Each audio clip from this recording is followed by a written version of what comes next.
पाहिजे। नारी शक्ती वंदन कायद्यासाठी 3 दिवसांचं विशेष अधिवेशन बोलावण्यात आलेलं आहे।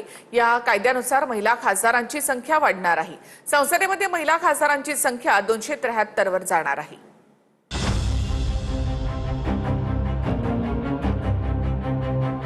संसदेपासून ते राज्यांच्या विधानसभांपर्यंत खासदार आणि आमदारांची संख्या मोठ्या प्रमाणात वाढणार आहे। देशात एकीकडे जनगणनेला सुरुवात झाली। मार्च 2027 पर्यंत जनगणना पूर्ण करण्याचं सरकारचं टार्गेट आहे। तर दुसरीकडे नारी शक्ती वंदन कायद्यासाठी 16 ते 18 एप्रिल असं 3 दिवसांचं विशेष अधिवेशन बोलवण्यात आलंय।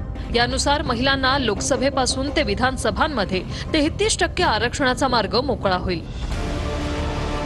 यामुळे महिला लोकप्रतिनिधींचा आकडा मोठ्या प्रमाणात वाढणार आहे आणि विशेष अधिवेशनासाठी भाजपने आपल्या खासदारांना 3 दिवस लोकसभा राज्यसभेत हजर राहण्यासाठी व्हीप बजावलाय।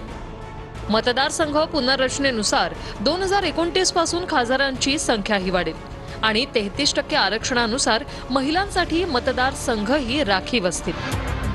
सध्या लोकसभेत 543 खासदार आहेत। आता खासदारांची संख्या 816 इतकी होईल। यात 33% आरक्षणानुसार महिलांसाठी 273 मतदारसंघ राखीव असतील। आता खासदारांची संख्या 816 इतकी होईल। यात 33% आरक्षणानुसार महिलांसाठी 273 मतदारसंघ राखीव असतील। महाराष्ट्राचा विचार केला तर महाराष्ट्रात सध्या 48 खासदार आहे। ही संख्या 72 वर जाईल, ज्यात 24 मतदारसंघ महिलांसाठी राखीव असतील। विधानसभा और लोकसभा पहुंचने में उनके सपनों को, आप सबके सपनों को नए पंख मिलने जा रहे हैं। निर्णय प्रक्रियाओं में महिलाओं की सहभागिता बढ़ी तो इससे व्यवस्थाओं में भी संवेदनशीलता आई है। सध्या लोकसभेत महिला खासदारांची संख्या ही 13%, म्हणजे 74 इतकी।